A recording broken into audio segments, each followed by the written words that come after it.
Good afternoon. Welcome, and thank you for joining the National Academy of Education and the Equity Assistance Center South at the Southern Education Foundation for the first webinar in a three-part series addressing supportive learning environments for belonging and deeper learning. I'm Amy Berman, the Deputy Director of the National Academy of Education. Today, after introducing our speakers, we will begin with an overview of the Equity Assistance Center South, or EX South, and the webinar series that the EX South and the Academy are partnering to present. We will then hear from Dr. Mary Helen Immordino Yang as she describes the research basis behind the importance of creating supportive learning environments. She will then engage in a dialogue with educators and school leaders to discuss how they are bridging this critical research with practice in their classrooms and schools. Finally, we will save time for questions and answers from all of you. Please feel free to add questions to the Q&A button throughout the presentation, and we will get to as many of them as we can.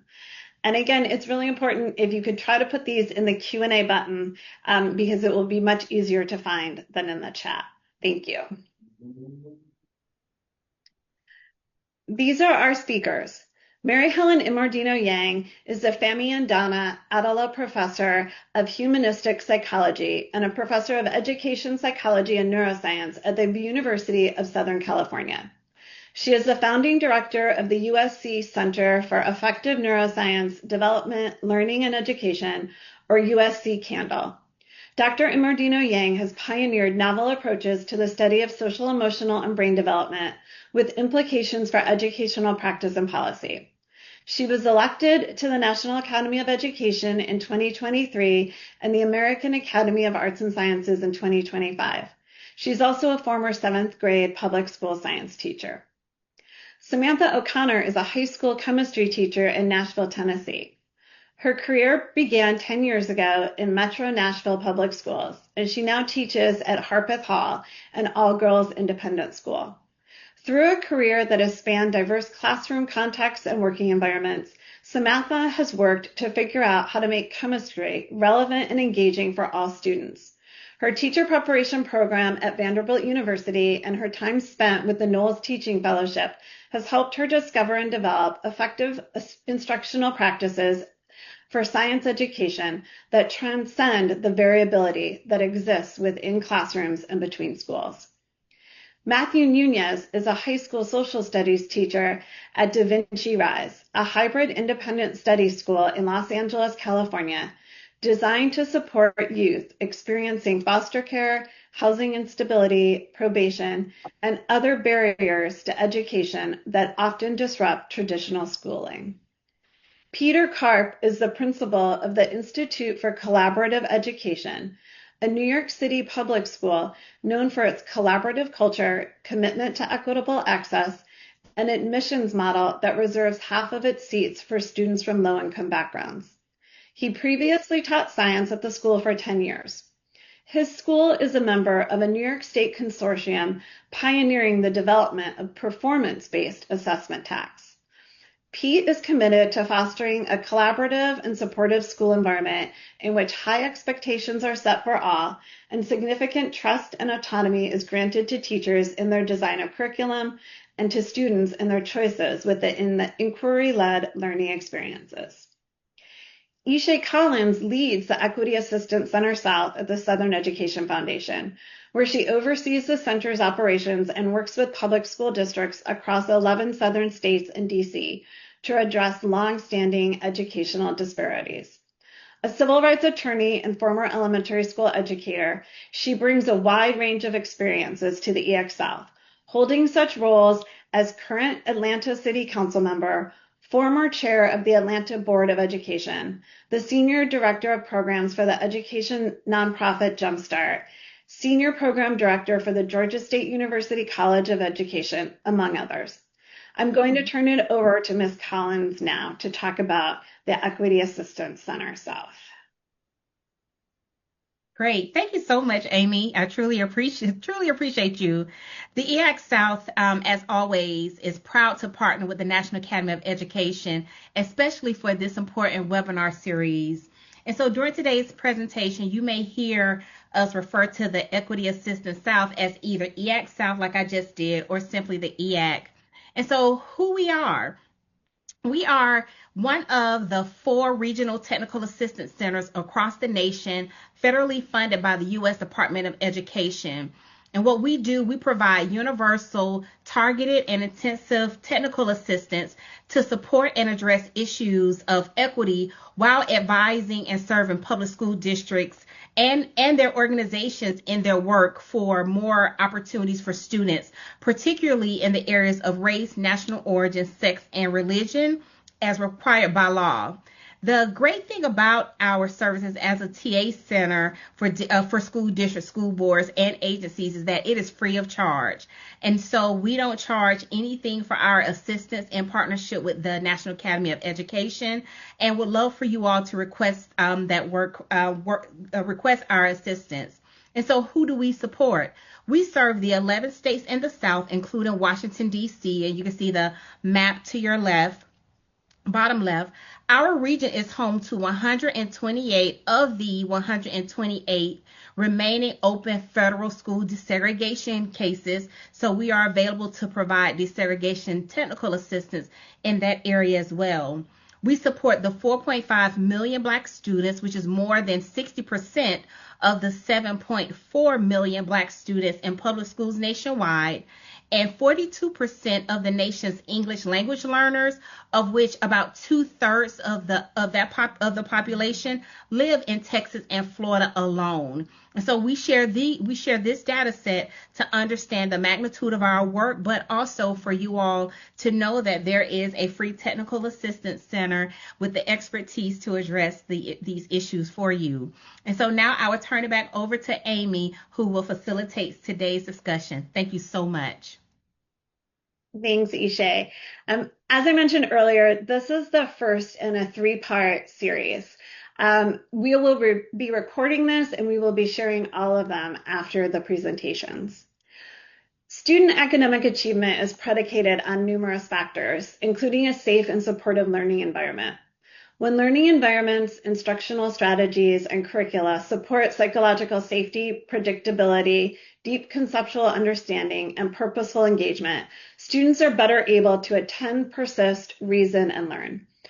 Learning is shaped by how cognition, emotion, attention, and social interaction work together, and learning environments can either support or disrupt these processes. This webinar lays the foundation of supportive learning environments for belonging and deeper learning. Our next webinar will address the district and school level policies and systems needed to make supportive learning environments a reality for all students. And our final webinar will focus on concrete instructional practices that are critical to building co-constructed supportive learning environments. It will help to clarify how day-to-day instructional choices shape learning conditions in classrooms. And with that, I'm going to turn it over to Dr. Imardino Yang.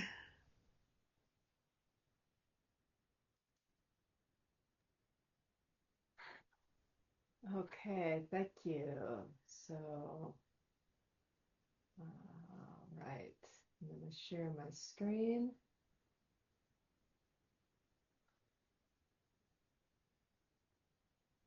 All right, are you seeing the screen okay? Yes. Okay, great.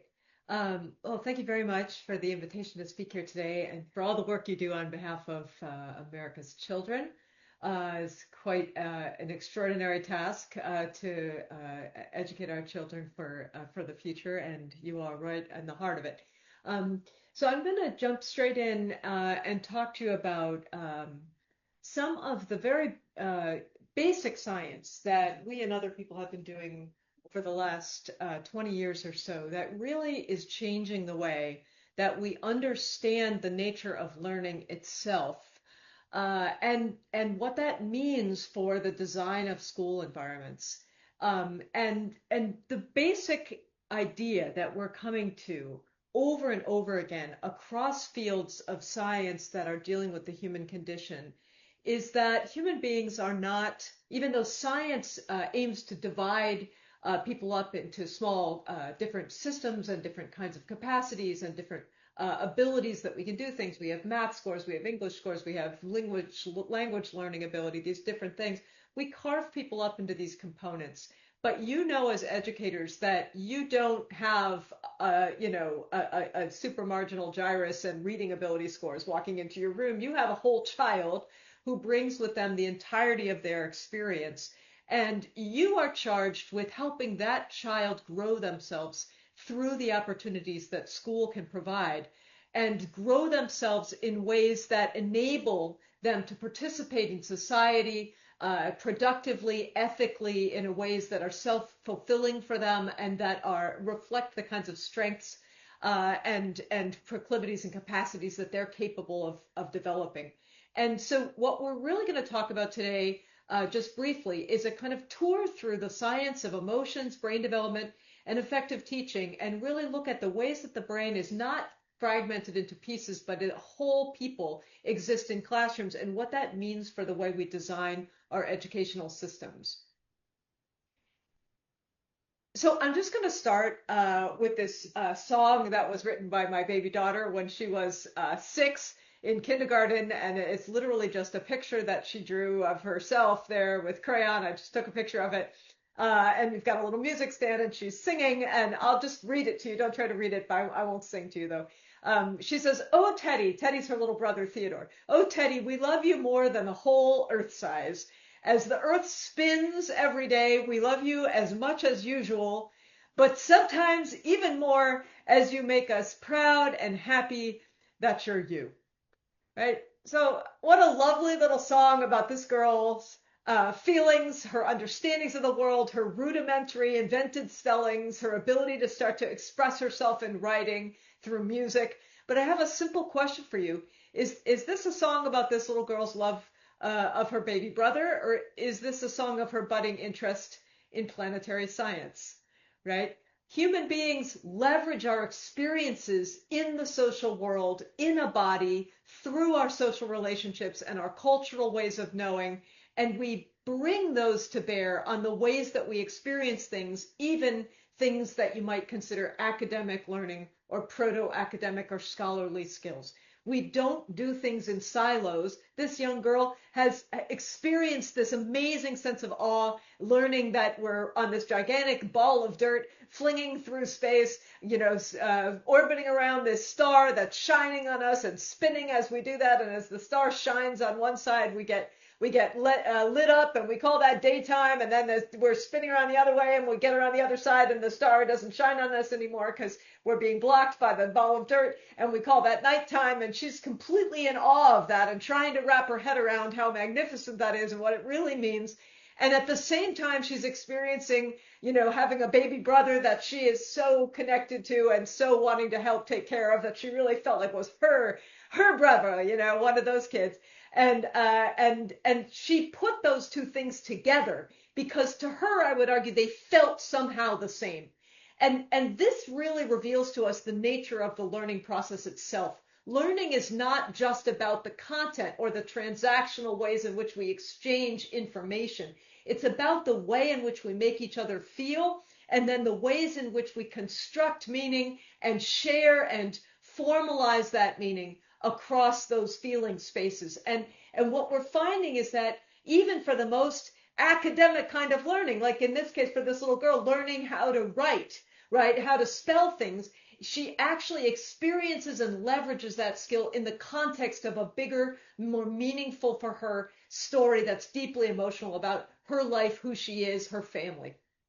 And that doesn't stop when you go to school in the later grades, all the way into high school, even post-secondary. It really seems to be that the science is pointing us toward a serious paradigm shift. We can conceptualize the solar system as us being in the middle, looking up at the sun going by to make this sunset. That's not incorrect. But in order to do that, you have to make a lot of adjustments and try to figure out why Mars is going retrograde sometimes and where this comet thing is coming from going the totally wrong direction. And those things don't fit into our model of outcomes and progressions that we expect to see. When we reframe the model so that we shift our perspective fundamentally so that the sun is in the middle and we too are going around, all of a sudden, many things that before were difficult to explain and required a lot of extra fitting of the model now become much more parsimoniously congruent with what you would expect. And so what is the center of the model for education? I would argue that the middle needs to be, the thing we're all orbiting around needs to be the experience of thinking, what it feels like subjectively to think here with these people about this content. Because what our and many other people's science is showing is that it's the feeling of thinking that actually determines how opportunities to learn shape development over time, what you're capable of over time, how you potentiate yourself, what you do next, what you're positioned to do throughout your life, and even your brain development. So I'm going to share with you a quick video of us from Nova, which is a science television show, which features our lab and features one of the young people who participated in a longitudinal 5-year study of teenagers that we did in Los Angeles, just because it gives you a sense of how these experiments are done. We actually sit with young people. We've done this with adults too. We've done it around the world in different places. But we sit with people and we talk to them about how they understand real things that are happening in the world around them, the sense they make of those. And then we, on the basis of those kinds of understandings, we can analyze what happens when we then move them into an MRI scanner and ask them to think again about these complex issues and stories and things they're learning and tell us in real time how they feel about them. And we can look at these generative processes of making meaning and link those to brain developmental processes that are associated with all kinds of outcomes that we most care about for our young people. So I'm going to play this for you. It's just a couple minutes.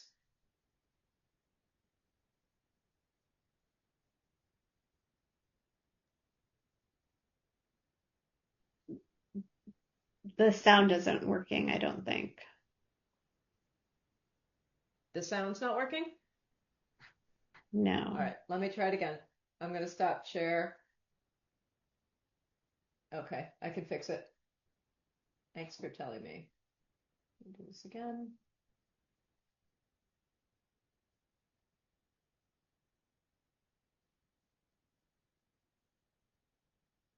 Oh, it's not allowing me to share the sound.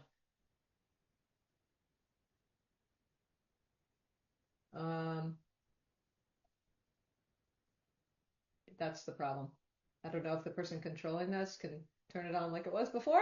But if not, we'll just go ahead without the video. Soraya, what would you like her to do? Can we move forward without the video?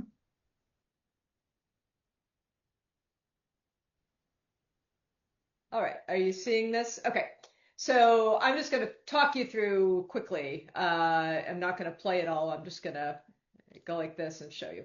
So basically, young people come to the lab and they sit with me for 2 hours. Can you hear me?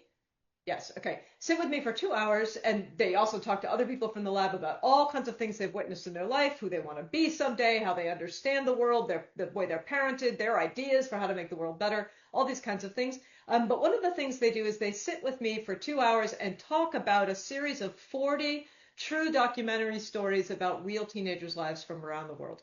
And they just answer the question, how does this person's story make you feel? And there are all kinds of complex issues that are invoked by the stories, and we just want the kids to think about those and to tell us what they mean to them. And so a young person comes and sits with us, they answer, they talk about things. This young girl is watching a video of Malala in Pakistan when she's 12. She's talking with her dad about how she wants to be a doctor someday, and but the Taliban forbid her to go to school, and that she'll go to school here, there, or anywhere. They can't stop her. And then we just stop the video, and I ask Acela, how does this person's story make you feel?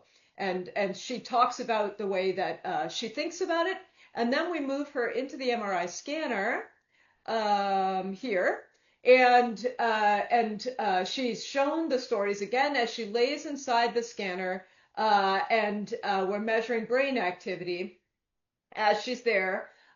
Telling us in real time, I'm deeply moved and engaged with what I'm thinking about, versus, I'm not that much moved by this one. And unbeknownst to her, right, there are stories mixed in that are not meant to be as compelling. so that she can sort of engage with real stories of real teenagers, some of which there's a lot to learn from, and some of which are sort of more ordinary. But it's up to her what she thinks about them. And then she comes out and we talk to her again. And okay, so hopefully you got a little bit of a sense from that. So what we find in the brain is what my little nephew was showing here, that emotionally engaged thinking, when people are telling us in real time, including teenagers, I'm really engaged with what I'm thinking about. This seems like a very important thing for me to be thinking about and learning about, and it has all kinds of meaning for me. What we see is that we get activations in brain systems that are far below the level of conscious awareness. So, we used to think from the 1960s, there was a theory of brain where you get kind of a reptilian brain and then a so-called, limbic brain that does emotion. And on top of that, you get this big cortex that's doing all the rational stuff. And what, so much science is showing us now is that is completely not the way it works. In fact, what we find is that when people are deeply engaged with thinking about important ideas that they find very powerful and moving, we see activity in systems that are also responsible for feeling and regulating very basic survival related mechanisms, such as breathing when you're asleep, or feeling the way your lunch is being digested, or feeling your heart pounding or beating and knowing if you're out of breath. These kinds of very basic physiological life-related processes are being invoked and repurposed in the service of thinking in things that really matter. And this is why meaningful learning always involves emotion. It's also why, you feel like you have butterflies in your stomach when you're nervous about something that's in the social world, or you feel like you have your heart pounding when you're frightened, right? Because you're feeling these embodied sensations as a part of the meaning you're making of the situation.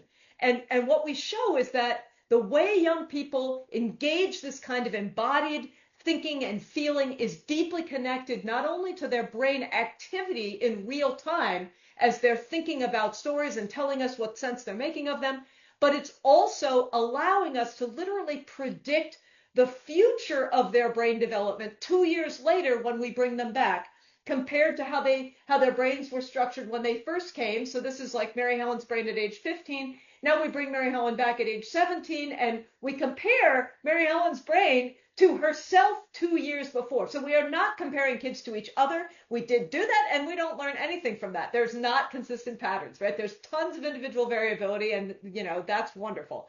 What we see here is that there are patterns of growth that kids show relative to their earlier, younger selves that are associated with patterns of thinking and meaning making that grow the brain over time. And those patterns of growth in turn predict young adult well-being, how much young people like themselves when they're in their early 20s, how much they feel their relationships in the world around them. Just, check all the boxes of people you have in your life, your teacher at school, your parents, maybe your partner, maybe even your own child, your boss at work, your neighbor, right? How satisfied are you with the quality of emotional relationship you have with these people? How satisfied are you with these relationships? How much do you think that what you're doing with your life right now is what you always hoped for yourself, and you're really excelling at it, and it's what you really, really want to be doing?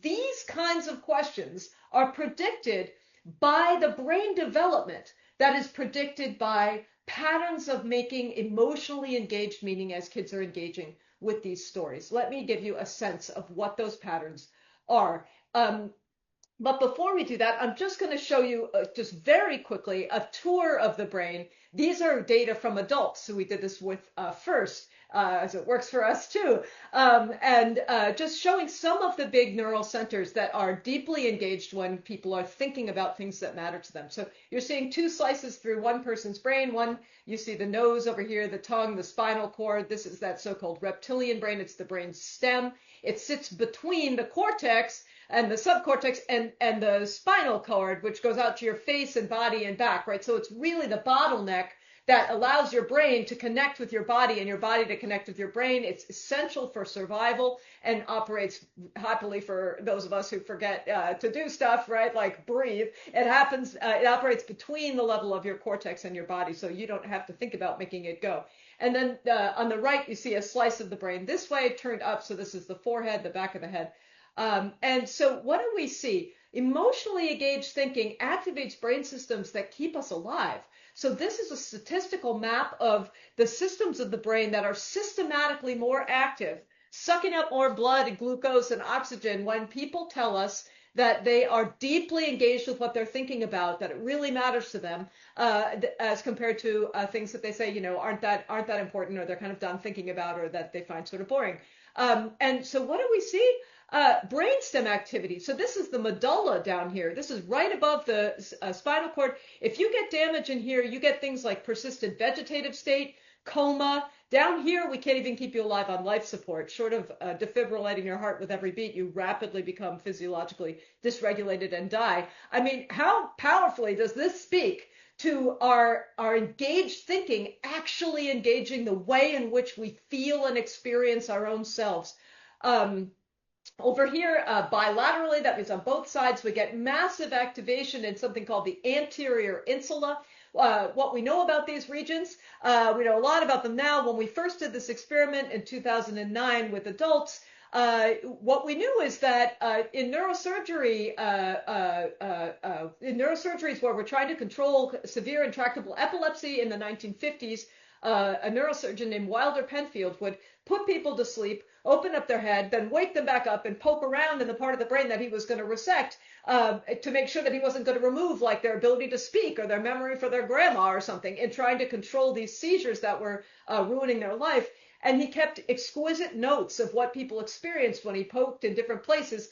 And what he found when he poked in the anterior insula is that basically people felt nauseous, or they vomited, or they got other kinds of gastromotoric distress, which, I won't describe in polite company.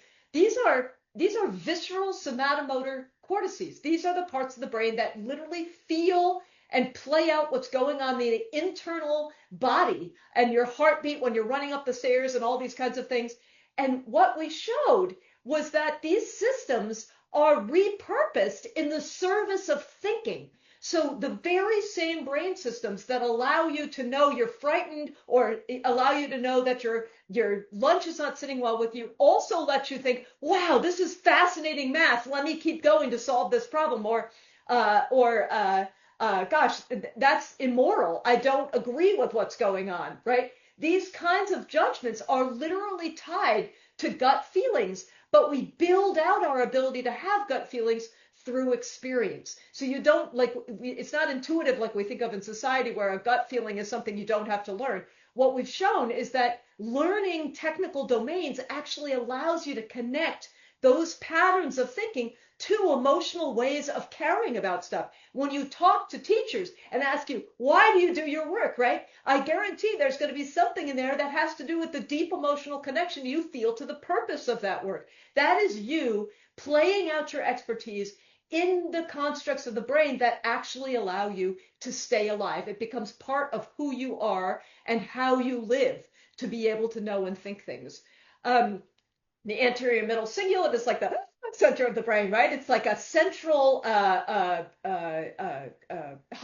of connectivity where networks from across the brain are passing through there to go to other places. It sits right between the two anterior insula, and together with the anterior insula, it makes something that scientists call the salience network. So these are networks of regions that are the guts, the viscera, the physiological orienting towards things that matter. Like, oh my God, there's a bus about to hit me. Like, step off the sidewalk, right? Or like, oh, everything's good. I can stop and think about what really matters here, which is, that I don't agree with this pattern of action, or there's a historical precedent, or possible future things. And so what we also find is that certain kinds of brain activity are activated for only certain kinds of emotional thinking. And this turns out to be very important for educators, I think, and for the way we understand the learning process itself.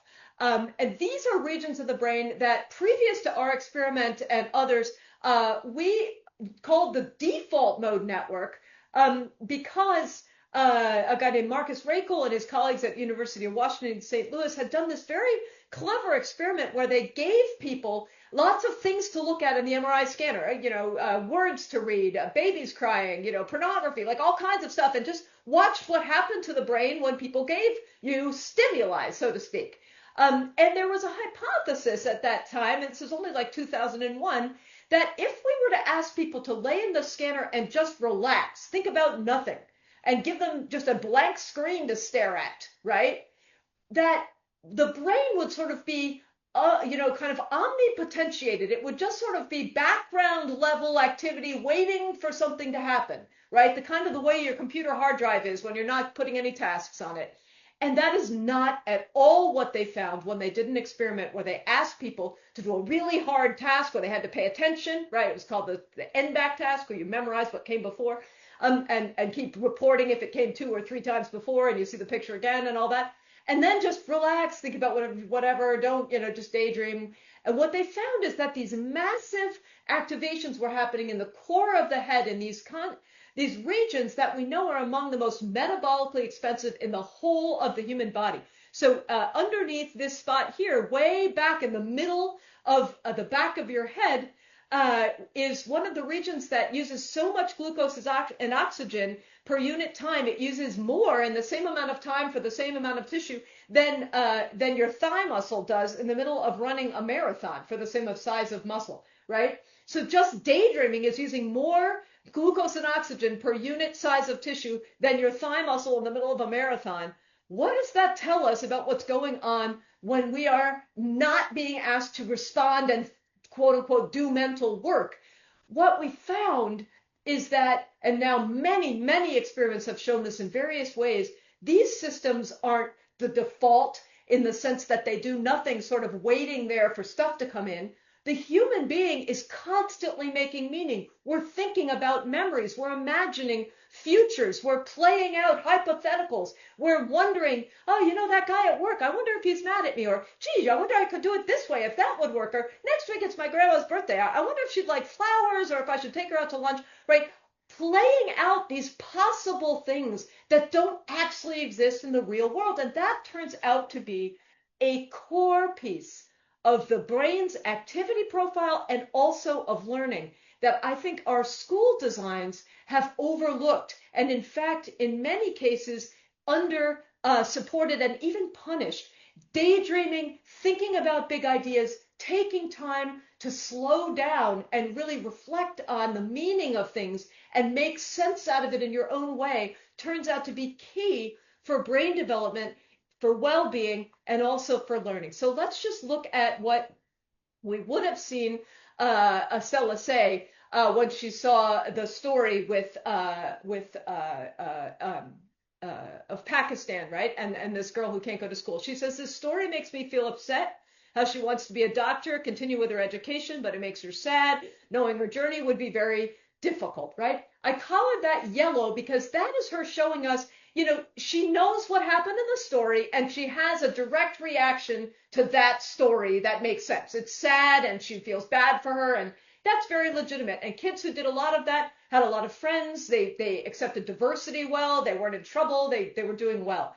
But kids could also, and all of them did to varying degrees, engage in a different kind of meaning making, which we called transcendent meaning making that went beyond that story to try to figure out what it means for the world more broadly, for them personally, for the possible things that could exist, for the ways that things are operated, for the intentions behind things. She says, it's powerful, right?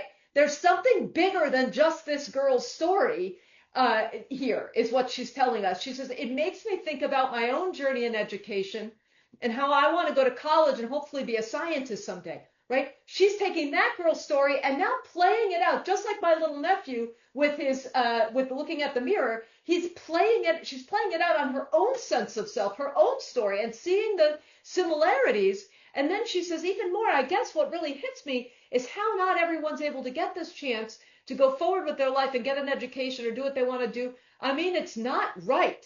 Right? She takes something that is just like, well, I feel bad for her, to like, wait a minute, I'm learning something about what's existing in the world and making a moral judgment about that.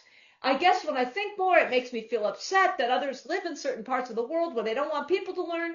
They're trying to hold them back. But all these by the way, are related to default mode activity in the brain. We've shown that. Her story inspires me, right? We get this secondary sense of self and potentiated.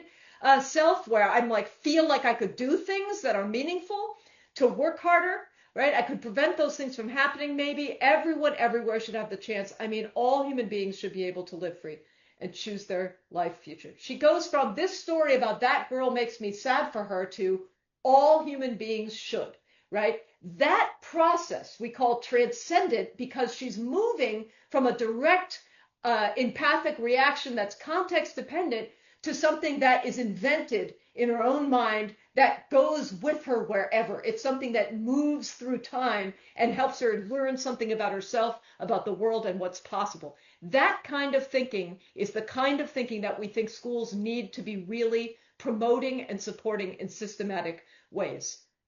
So what we see in the brain is that we get a kind of a toggling back and forth. Nothing sloshing around in the head, I just want to be clear. But the way that networks are activating and deactivating is that the salience network, which is really your guts, your viscera, the feeling of being me, is being used to kind of decide what kind of attention should I pay here. Should I tip over into the executive control network and pay attention and move my pencil on the paper and learn what's being said and memorize it and spit it back and like 1, 2, 3, all eyes on me, and I need to finish in 45 minutes, which is very important for learning?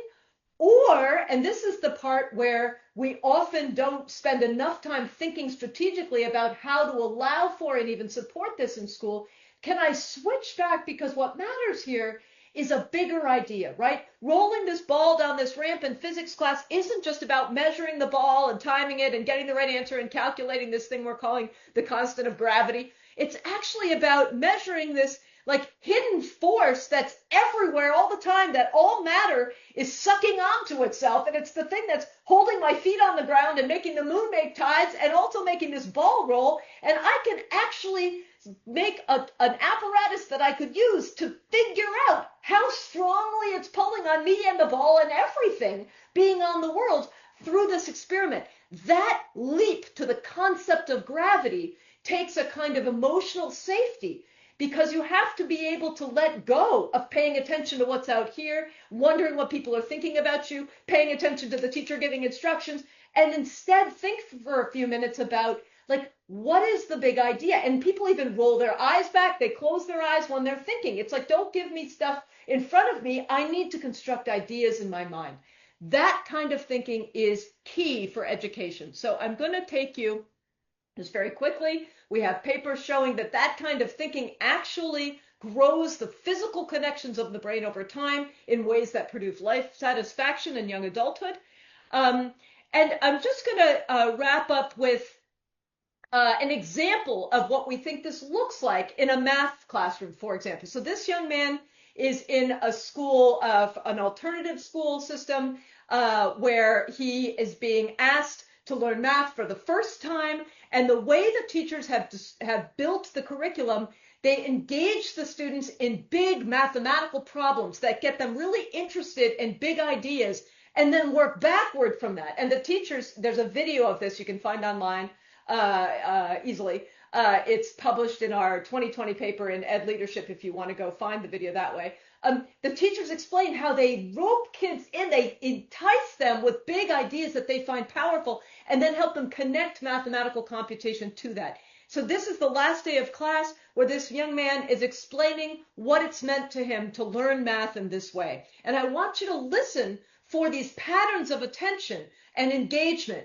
Where is he attending to doing things, and where is he attending to ideas? And he's moving himself back and forth between these two ways of thinking. And that's key, because if we try to give kids like a 5-minute, this is our reflection time and you have to do it now, that's fine, that's okay, that's good. But like, this is actually not something you can do for someone.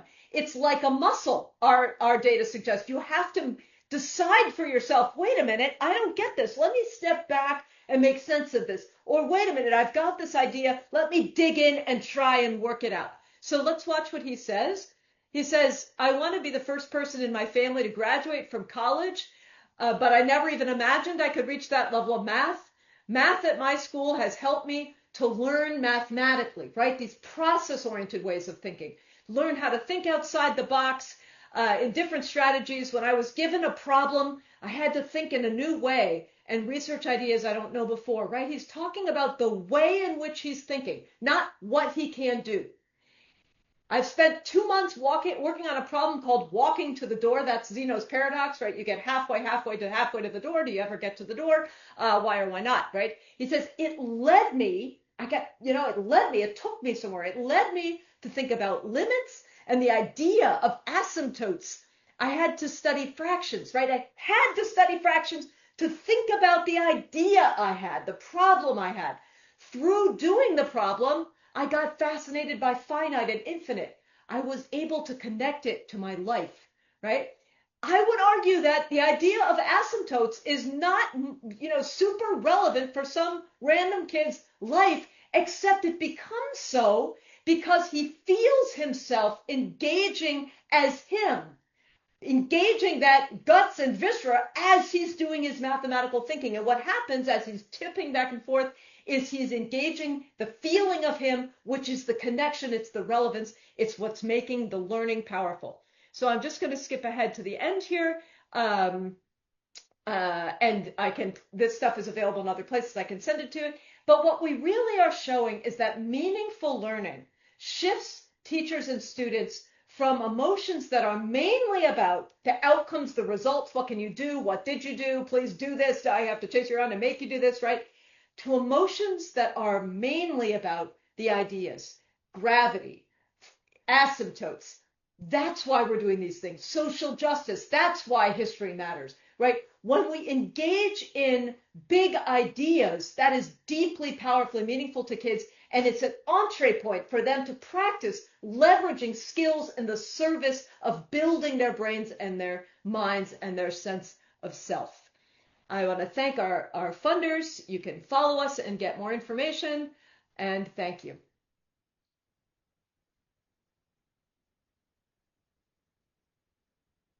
Okay, so I'm going to stop sharing there, and I'm going to invite the panelists to talk a little bit about some of how they have been engaging with our and other science that leads us into these more open-ended ways of engaging with information that really invite kids to feel and think and build themselves. I wonder if we should take down the slides and not spotlight one person now, but have all of the teachers. Okay. So for the first question for the panel, as an educator, you've been engaging with some of the research that I have shared. How can you just give us a sense of how that research has mattered to you? What does it mean to you in the context of your practice? I'm going to first call on Sam to start. Great. Thank you so much. I actually had not heard of this research specifically until about a year ago or so.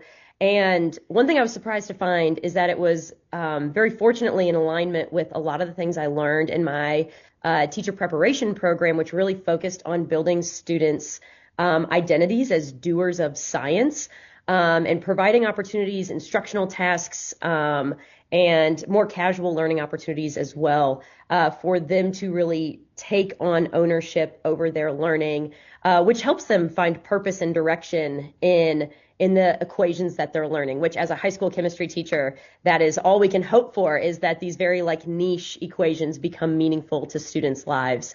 As you mentioned before, learning and applying really challenging things takes emotional safety.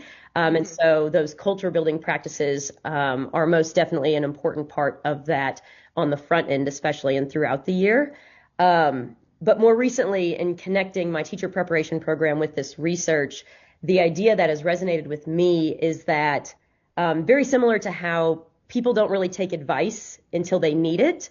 I found with chemistry that students don't often apply things until they realize they need it. And so my job as a teacher is to create opportunities for them to need it, whether that's through something that identifies with their personal lives or with something going on in the global world.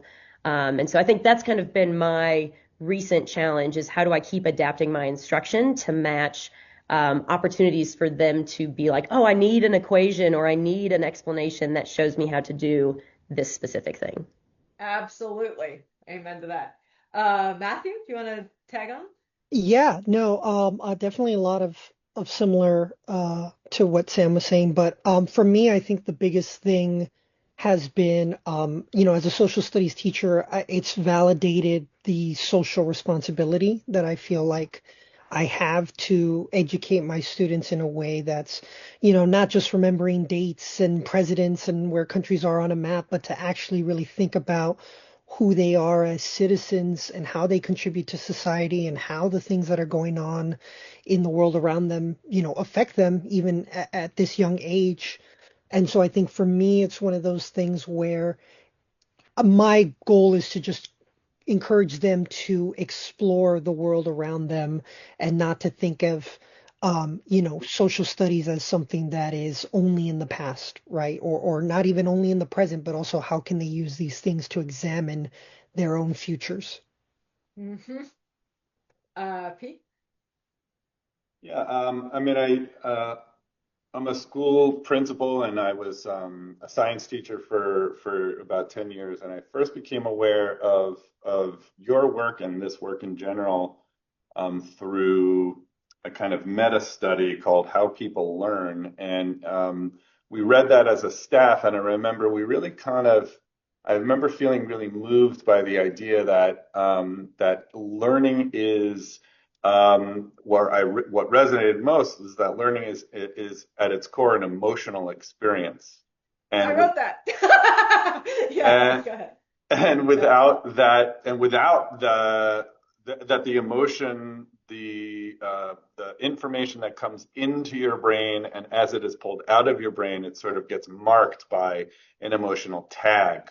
Right. And that resonated very deeply because I think that fundamentally my job is to kind of cultivate and kind of foster an environment in which children feel safe and comfortable, and that they feel cared for. And then as a result of that, they're able to take greater risks Yeah. and also build a kind of connection and experience a kind of connectedness. And there's a kind of a loop that gets established that really is like a fundamental foundation for learning. Without that, it's not that I guess the important thing also is that there is no learning. There's never a emotion-free learning No. experience. And so our Yeah. job is to think about what is the emotional experience of the child. Exactly. One of the ways I sometimes think about is to tell to educators, think to yourself, we so much think about what emotions there are in the classroom, excitement, frustration, and those are relevant. But I would say what we've forgotten to think about, which is potentially even more relevant and even more fundamental, is not as much what emotions are there, but what are the emotions about? Because if you think about it, what you're having emotion about is what you're thinking about. And what you're Uh, thinking about, you could be learning about. So what are you having emotions about? If the emotions are about how I might fail or I'm an A plus or like, any of those like sort of outcome measures, that's okay to a degree. But then that means that that's what you're learning about. If you want to learn about chemistry or social studies or any topic, then the emotions have to be about that. Wait, you're telling me there's yeah. infinity? What a concept, right? You're telling me that lead in the water we could study that using chemistry and then we could figure out what happened in Flint. Wow, right? Teach me some more chemistry, please, right? I have something to say about the foster care system and like teach me again how I write a topic sentence because I need people to understand what I want to say, right? It's that need because need is basically emotion, right? Absolutely. So I'm going to ask you now, what's a shift in your practice or the practices of your colleagues that you've noticed that you think really matters for more meaningful student learning? What is one thing that you think really can really contribute to this shift? I'm going to start with you, Matthew. Yeah, I mean, I think for me, we talked about it a little bit earlier, but the shift in relevance and identifying those two different types of relevance, that's what stuck with me in my Mm, work with Candle, the small R relevance and the big R relevance. yeah. So, it's important for students to understand that small R relevance in terms of what is kind of the initial immediate utility of what they're learning. Exactly. Yeah. But then how do we get them to understand and to see the big R relevance, which is that long-term impact that it's going to have on their life. And that's where I think a lot of the personal connections and a lot of the emotion, to your point, comes from when students see, oh, this thing that I'm learning about that happened, 100 years ago or 150 years ago still explains the things that I'm seeing in the world today in terms of injustices or Yeah. disparities, or something as simple as like why I live in this neighborhood compared to this other neighborhood. Yeah. Yeah. Samantha? Yeah. I think for me, related to designing relevant and emotion provoking instruction, one thing that has been a helpful transition, and it's kind of come in these last few years, is rather than centering a specific content standard, trying to reorient my practice to center one of our like science cross-cutting skills, whether it's like arguing a point using evidence or pattern recognition. And when I have centered my lessons on like the goal of this is to develop pattern recognition skills so that my students can then go out in the world and apply this to maybe more exciting problems than whatever we happen to be doing that day. I found that it's not only given my students a sense of purpose and direction, but it's helped me kind of frame that storyline or the arc in my instruction rather than trying to take disconnected and disparate pieces of knowledge and connect them all together. It's been a little more effective framing it based off practices. Hmm. That's a great insight. Peter?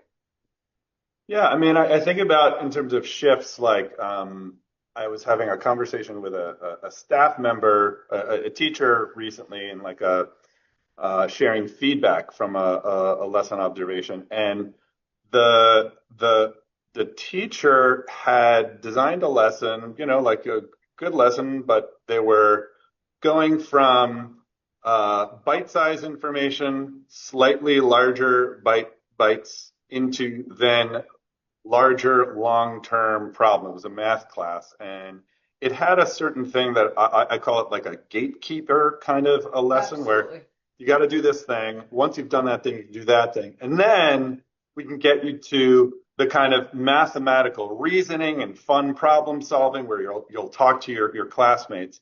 And I just suggested to her, why not just flip that entirely? Have the kids start out by playing and talking to one another because they have enough skill developed. These are 11th grade students. They understand the concepts broadly. So you should be playing first. That to me would have the kids caring about their understanding, developing and deepening relationships and using that connectedness. Hmm. And then the teacher can understand from that conversation what elements may be missing in terms of procedural understanding or whatever the case may be.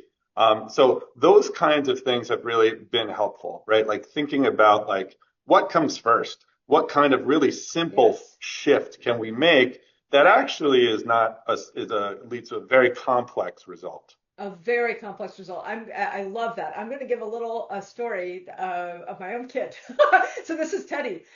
When he was in like sixth grade-ish, he had the weird fortune of going to this tiny little free micro school, which was built in a factory, and it was all about the industrialization of things and building and measuring, and it was a lot of technical stuff, but also a lot of humanities and arts. They had a course called Synthesis and Reflection, which was about what does all this mean for society when we invent things and all this stuff. So here's my little torpy sixth grader who it was all mixed grades and like kids from all ages, 6 to 14 in a class and very unusual thing. But they taught math in exactly the way you were saying, Peter. So there were kids who were 9 doing calculus. My son was not one of those, right? But they threw them in and they taught them all this kind of math, but they had a whole class just on mathematical thinking and a class on calculating, and the calculating was titrated to their tests, right? So they would give them tests on what they knew and then they work on it.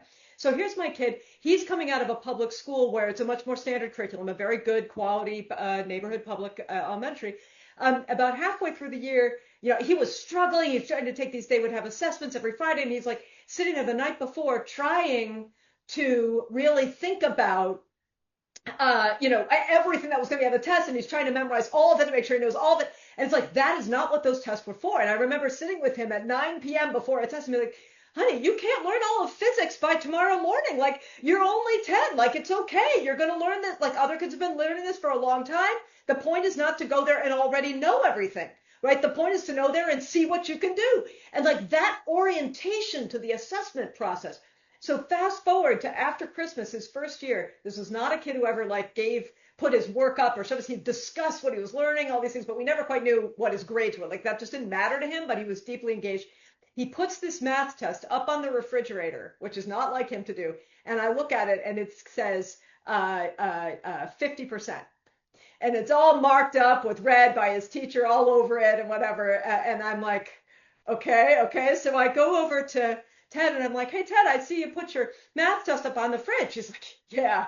I'm like, I see you got a 50%. He's like, yeah, I got it half right. And then he's like, want me to show you? And he takes it down. He's like, you see this? Well, my teacher said this is calculus. I don't know how to do that, but I just took all these little boxes and added them all together, and I got something that's sort of like close to the answer. So she said I could learn more next year, but I tried. And the next thing, this I knew how to do, and I got it correct. This, he's like, the test is a game. It's like, let me see what I can do here, not like what do you already have learned, right? And the teachers can use that as a diagnostic, and the kids experience the test itself as a challenge that is deeply meaningful. Boy, he struggled with that math, but he felt smart doing it. It felt so powerful and motivating to the point where this kid puts his math test up on the fridge, right? I got it half right. You're like, wow, Okay. I'm going to take us to the next question. How do you think that teachers should be supported to do this kind of teaching and thinking about content, about rigor, about connecting daily activities to big ideas? I'm going to start with you on this one, Pete. How do you think about that? You are muted. Sorry about that. I think that, I come from the standpoint that I believe that teachers really want to be challenging students and want to push students to kind of their next highest level of learning. And I think that's essential. I think my attitude is essential as a school leader. Yeah. I think that, it's important also to give teachers, to make teachers students of their craft, and in a way kind of have them be in their own inquiry process, right? So Absolutely. I like to present models, exemplars, and a kind of conundrums, so that teachers have to come together and their own connection and connectedness and try to understand what helped a particular student get to a certain outcome, what helped a particular school have a certain kind of experience. I think that what teachers are often, I think, almost like victims of policy, victims of negative media attention that kind of directs people, let's say, directs people to have to make sure that all kids reach a certain threshold at the same time. Or learn the same things, and none of which is really possible, and that's also just not really a goal. So my attitude is that our kids can do it, our kids will do it, and I really just kind of relay that to the teachers, that the teachers can do it, and the teachers will do it, but also that the teachers want to do it. That doesn't really speak to specific moves that I'm making, but that's where I'm coming from. That informs everything that I do. in cultivating teacher practice in the school. Mm-hmm. Mm-hmm. Matthew, I'm going to pass to you because I know your school is quite aligned around a shift in practice. Mm-hmm. Yeah, I'm fortunate to work at a school that is not only project-based learning, but also uses a system known as mastery-based grading. And that is, I think, speaking to what Peter was talking about, is providing students with those opportunities to show what they know. Where, if a student takes longer to get it, they're not penalized because of all of the misses that they had beforehand. I think the best way to explain mastery-based grading is, in a traditional grading environment, if you gave a student 10 times to show you that they knew how to ride a bike, and the first 6 times they failed, and then the last 4 times they got it right, well, in a traditional grading, you'd give them a 4 out of 10. And you would say, oh, it looks like they don't know how to ride a bike. Whereas in mastery-based grading, we take those final 4 examples and we say, okay, they've shown us at the end consistently that they've learned how to do it. We saw the missteps along the way, but we're not going to weigh those equally when we know that it just shows kind of their journey. So I think that's kind of the shift that needs to happen to me, in my eyes, in a lot of schools, is how do we get away from penalizing students for making those mistakes by weighing them equally in our grading system. So I think that's the biggest thing. Yeah, yeah.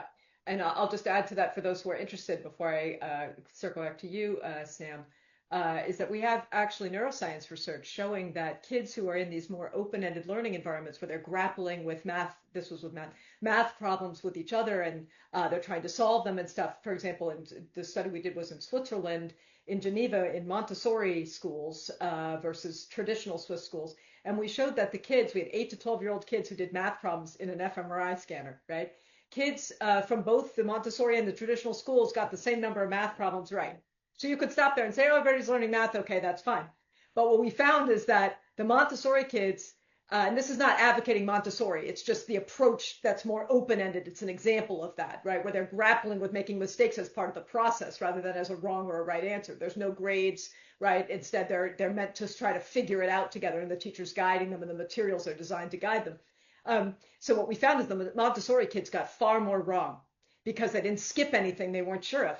They gave it a whirl and they tried it. And then the brain activity showed us that after they got it wrong, they were showing all that anterior cingulate was connecting to math processing in their right parietal lobe, we think, and frontal lobes, like strategic, like, oh, really? That's wrong? Okay, I'm going to think about that. And then they were more likely to get it right the next time, right? Whereas the traditionally schooled kids, when they got it wrong, they freaked out. They paused for a longer time. And when they finally got over their freak out fit, we saw nothing in the brain that showed constructive learning from that. And they were just as likely to get it wrong again the next time, right? And what we also showed and found is that over time, the Montessori pattern of learning, where kids were just giving it a whirl and trying and then getting it wrong and then being like, oh, that's interesting, right? They learned more overall across the experiment, right? And we also showed that with the traditionally schooled kids, when they got something correct, that's when they showed all the brain activity. They're like, oh, quick, memorize that, right? We see that part of the brain talking to the anterior hippocampus, which is long-term memory. They're like, store that answer, that's correct, right? As compared to, figuring it out, right? Where the Montessori kids got the thing correct. They were like, oh, yeah, right, yeah, keep going. I thought so. Yeah, not that interesting to get it right, Sam? Yeah. You guys' responses were really interesting to me because I have taught in 2 very traditional settings. And so I feel like I've had to carve out space to allow for students to have more kind of exploratory thinking and even to redesign exactly like what you were mentioning, what I reward and what I respond to. Yes. Because in my 10 years of teaching, there's sort of, even as I've designed other tasks and given grades for other types of assessments, my schools have still expected kind of an end of unit, some sort of way to prove mastery. But I think there's a lot that teachers can do leading up to that, like you guys mentioned earlier, change how students approach a test. And it's like an opportunity to be challenged. But along the way, it's a safe learning environment. They've been able to work together in groups. They've been able to apply these skills kind of one step at a time to a purpose or a task that's meaningful to them. So as far as teacher support goes, I think Pete, maybe you mentioned this. Sometimes teachers just need to be reminded that like this is not, you do not have to teach a certain way. And even if you're in a traditional structure, how can you get creative within that to sort of coach and support students on their way to mastery? And how can you as a teacher, either through your grading policies or just through how you are in your classroom, reward some of those more exploratory efforts rather than just like what's right and what's wrong?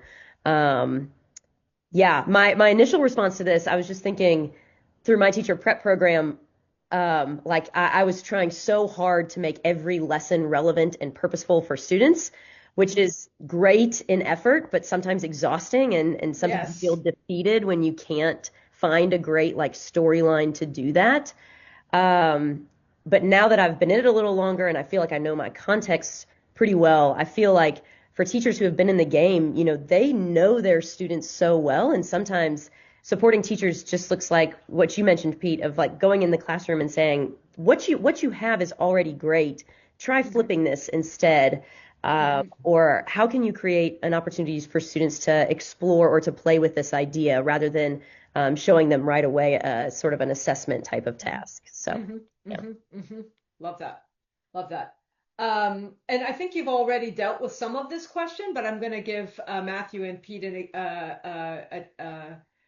chance to also add on. How do you handle the tension that can exist? I think Sam was just speaking to this. How do you handle the tension that can exist between mandates that are external to your classroom and policies and tests and doing what you think is best for the students developmentally in the moment, right? So how do you navigate that? Because that's a real skill, right? That's something that Sam's talking about having really built up an ability for over a lot of experience. So how do you think about that? I'm going to start with you, Matthew.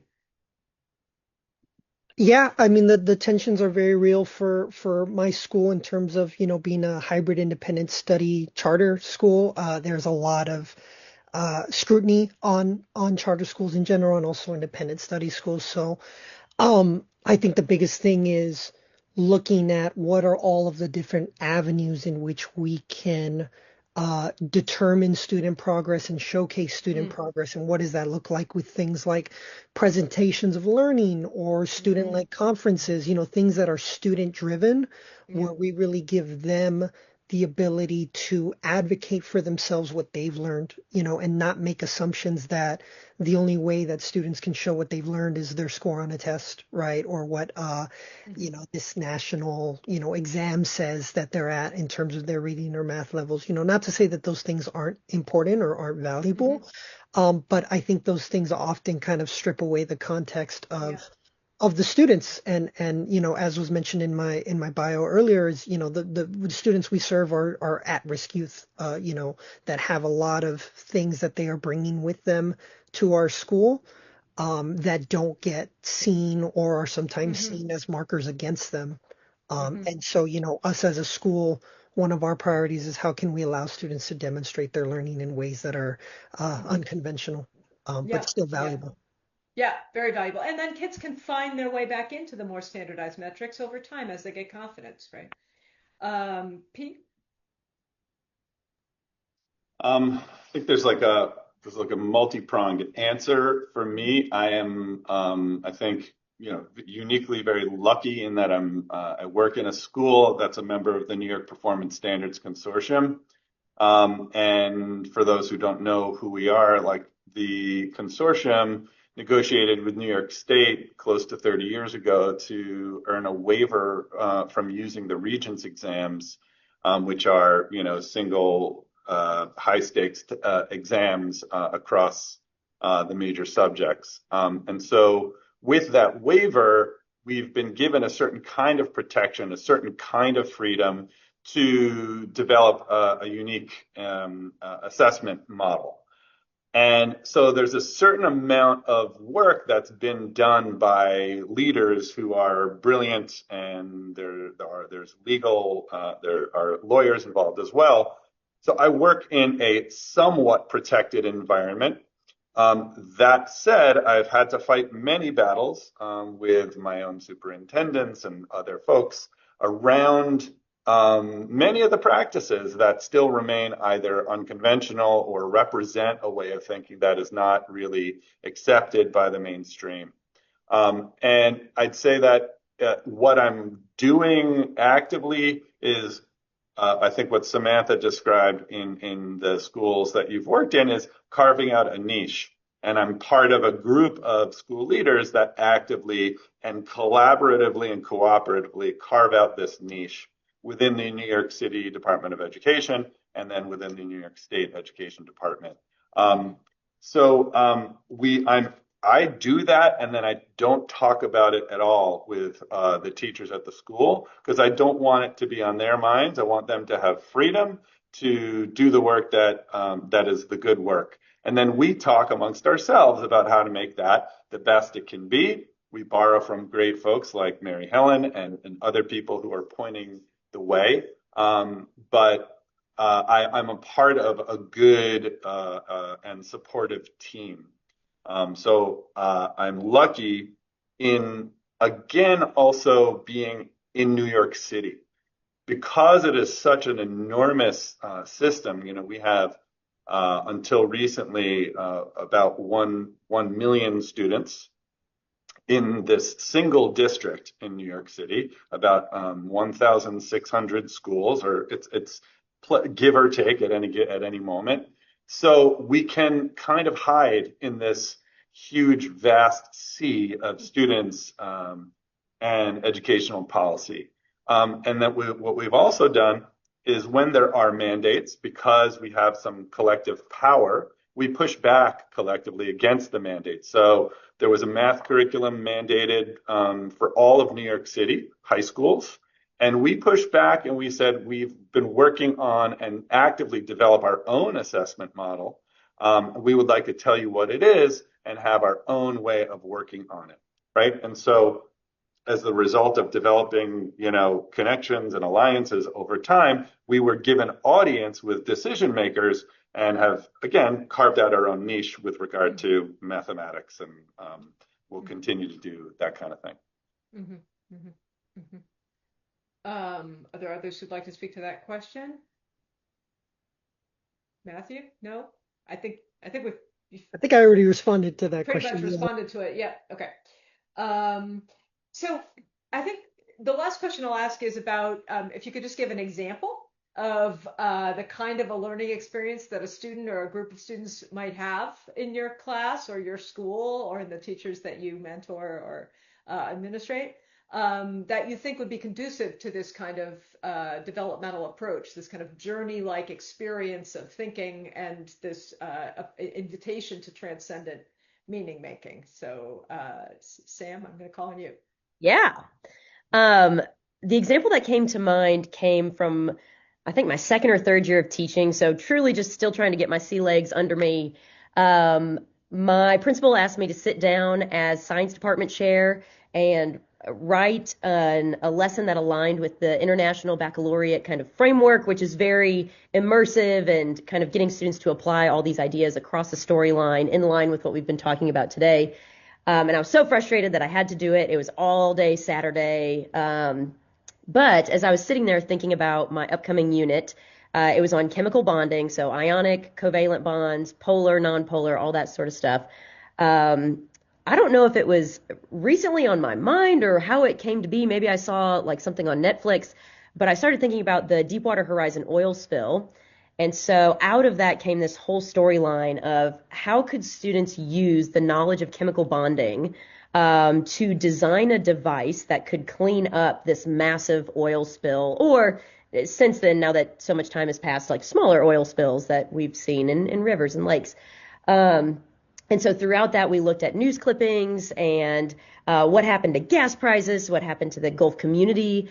And then they were able to design a device and they made a poster about it. And then I actually had this extra day, I'll never forget it, of school where like I could not make a lesson plan. I was exhausted.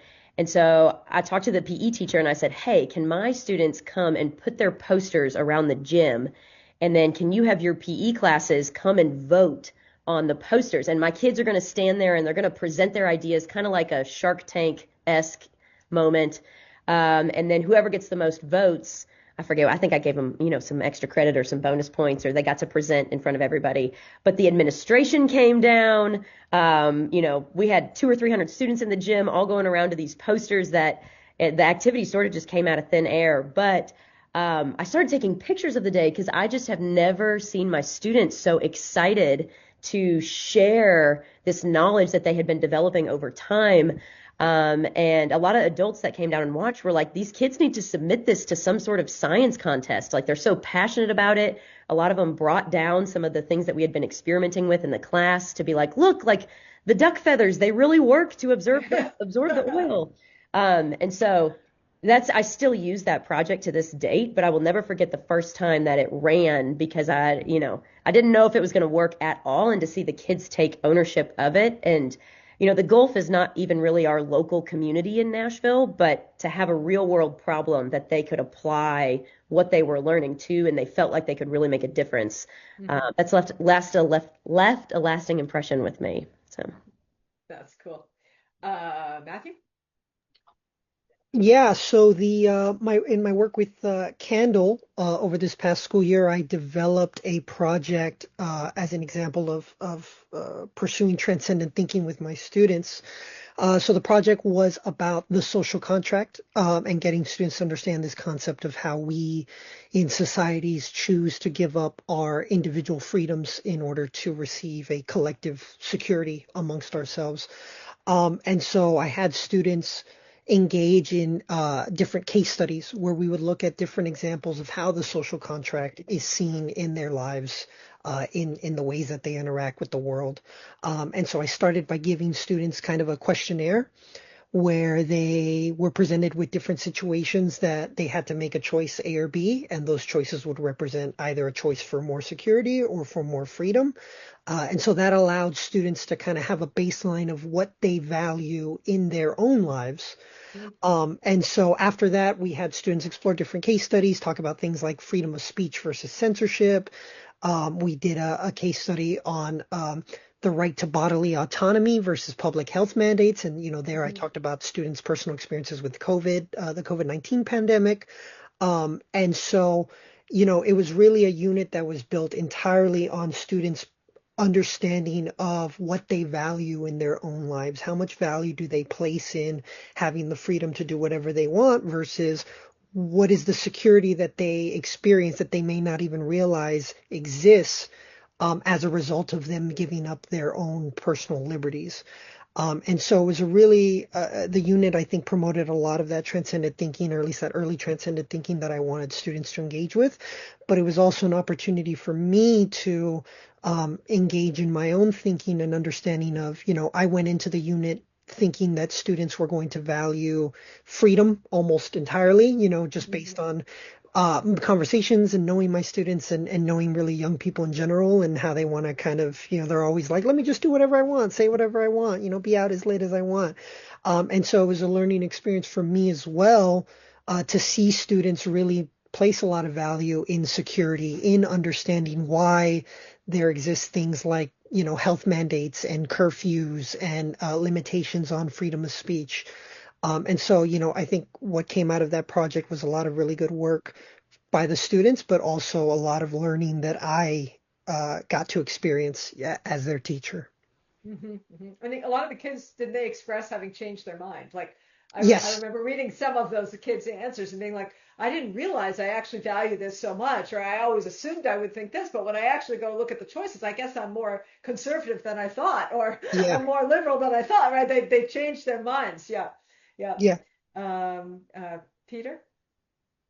Yeah, there are a lot of things came to mind when I looked at the question, but I was recently sat on a presentation panel. So when our kids finish their PBATs, which are their graduation requirements, they do an oral presentation and defense. And so a student was presenting their project for their neuroscience class, and it was an investigation into how like a very quick priming can shift bias. And so the student had selected a set of images, or basically like shots of a face, essentially, across gender, ethnicity. I think they were kind of like computer generated images, and there were three groups, right?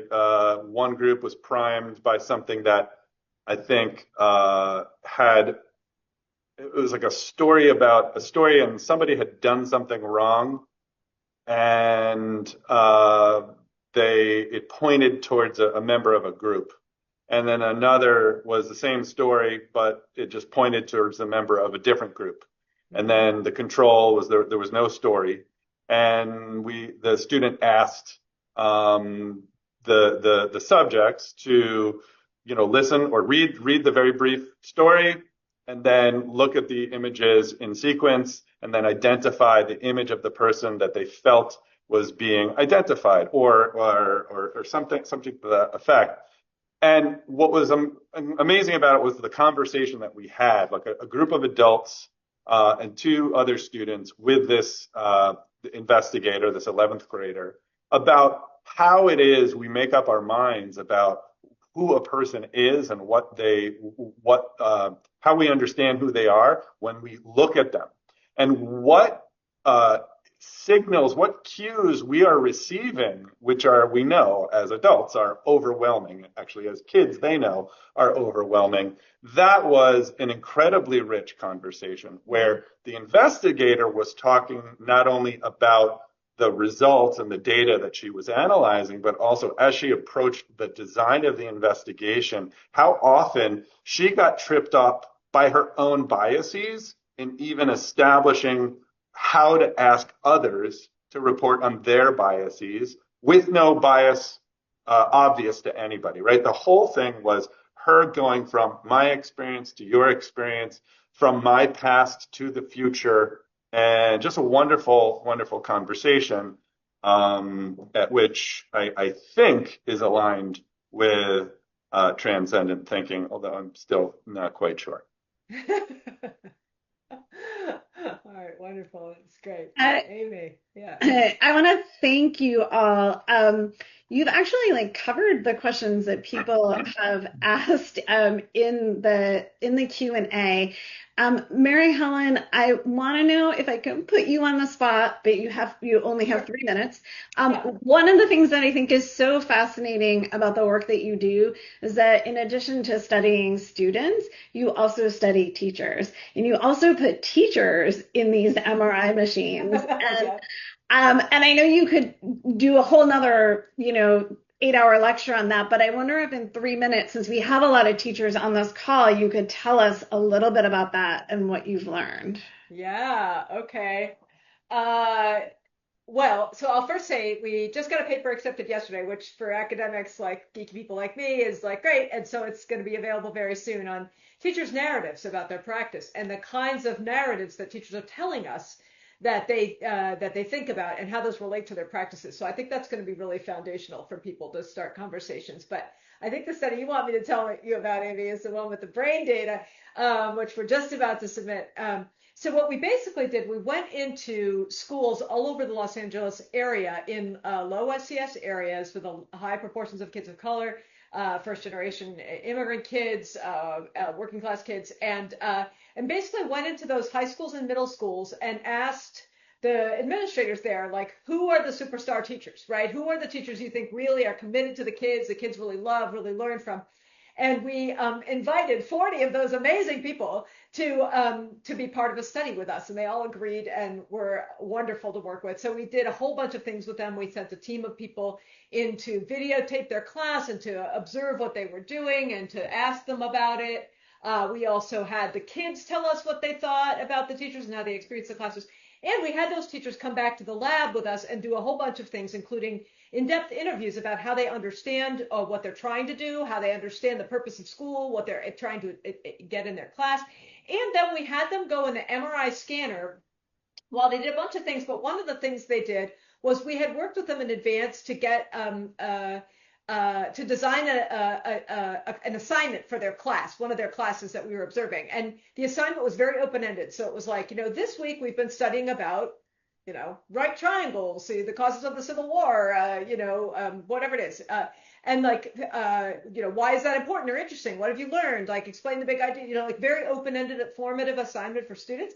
And then we gave that to the students as an assignment. The students all did the assignment and they shunted it directly to us. And the teachers didn't get to see it until they were in the brain scanner. And then we gave it to them and said, like, here are your students' papers. So here's Amy's paper, please grade it. Here's Mary Helen's paper, please grade it, right? And here's Pete's paper, please grade it, right? And they did that while we were recording their brain activity. And then we gave them a bunch of assignments that we told them were, from kids off the internet. They were just work from off the internet and like they should just grade it. And they didn't know who the kids were. And actually, we had written those assignments to be similar to the ones from their real kids, to be matched to them, but not to be kids they actually know. And so they were grading assignments they thought were just like their kids, but they're not their kids. And we found that they graded the two consistently, right? So if they gave Mary Helen an A, they gave the fake Mary Helen that we wrote an A or a B or whatever, right? But they showed massively more brain activity to their own kids in all kinds of social and affective regions, the anterior cingulate, that region, right? And memory and self-related default mode systems, executive control systems, all those systems that we're showing in the kids are these seesawing back and forth. Those teachers were showing the same thing to their own kids. And then what we also showed, which was remarkable, is that we asked those teachers to when they came out of the scanner, we gave them a random selection of kids from their class, girls and boys, high and low performing, and said, like, can you just give open-ended feedback? Here's your student, Amy. What would you say to Amy about how she's doing if you had a meeting with her or her parents? Now, here's your student, Mary Helen, right? And we coded those, not having seen the brain data, we coded those. And what we found is that some teachers were more developmentally oriented than others. And what I mean by that, some teachers were really focused on helping the kid do the work, like saying things like, Amy, you never do your assignment. I always have to beg and push and tug on you. Like, if you need to work on your diligence in doing it, I can't do it for you, kind of thing, right? True, very true. Or like, Amy, you're an amazing student, right? Like if I asked what would be the perfect student, it would be you. And you always do what you're supposed to, and you advocate for yourself. And I think you should push yourself a little bit harder, but pretty much I think just keep doing what you're doing, right? I would call that really not developmental. That's just like feedback on the outcome, right? That's that outcome-oriented emotion. Some teachers said things like, well, Amy, I think you've got amazing ideas, and I want to see you develop your intellectual courage around sharing those ideas with your classmates, and then thinking about what perspectives could you incorporate, and then I want you to really try to share your ideas and listen to what other people are saying, and that's going to help you think more. Right? Or, well, Mary Helen, I think you hit a place, as one teacher said, where you just run out of things to think, and then you're like, I'm done, right? And what you need to do to be able to do your work better is actually learn to think more things. Well, how do you do that? Well, I think it's a skill, actually, this teacher says. Well, what you do is you start listening to other people and valuing what they're saying. And then you think about, well, what do you think about what they think? And then you answer, and then and now you're thinking things, right? And that gives you something to talk about. And so take that with you into your work. Like, start really engaging with other people and valuing what they have to say, and then valuing what you have to say, and like building out from there. Those teachers with that developmental perspective, where they're addressing the kids' propensity, capacity, dispositions in the classroom, not just what they do or don't do, those developmentally oriented teachers were the ones driving the effect. So in other words, the more developmentally oriented a teacher was, the more they focused on the journey the kid was embarking on as a learner and their capacities to engage dispositionally with their classmates and with ideas, the more difference they showed in the brain, the more increase they showed in the brain when they graded their own kids versus kids they don't know.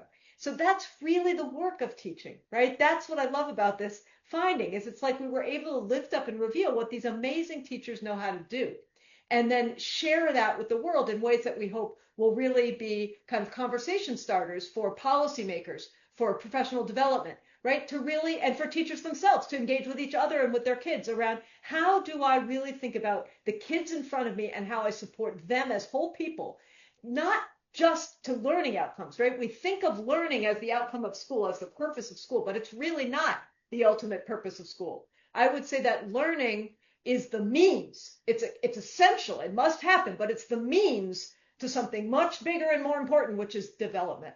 How have you been potentiated as a human being, as a thinker, as a scholar, as a mathematician, as a scientist, as a humanitarian, as a whatever you're going to do, right? How have you been potentiated differently? How are you somebody different than you would have been?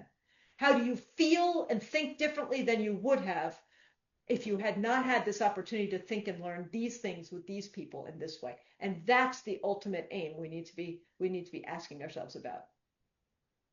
Yeah. And I can think of nothing better to end it on that, but that ultimate aim, which is always so powerful when I hear you describe it. Thank you so much. I know we have a couple more slides that we want to put up just to end this out. I really want to just thank the EAC staff, the Academy staff for all of their efforts to make this webinar possible. I want to give a special thanks to Micah Pate at the Academy for all of his work on this webinar, but also for the whole series. And really, on behalf of the EAC and the NAAD, I really want to thank the panelists for their contributions to this webinar, but more importantly, for what they do each and every day to support students.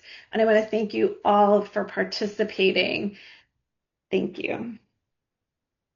Thank you. I would just make this really quickly. Thank you again. That was a powerful, powerful conversation. You can see from the chat. You on the screen, you'll see a QR code. We would love to have your feedback. We will also send the recording in addition to the links of the video that did not play during the presentation. Just want to thank Mary Helen and the amazing panelists again for a great discussion. And thank you guys so much for joining us, and look forward to seeing you guys with part 2. Thank you again. Bye-bye.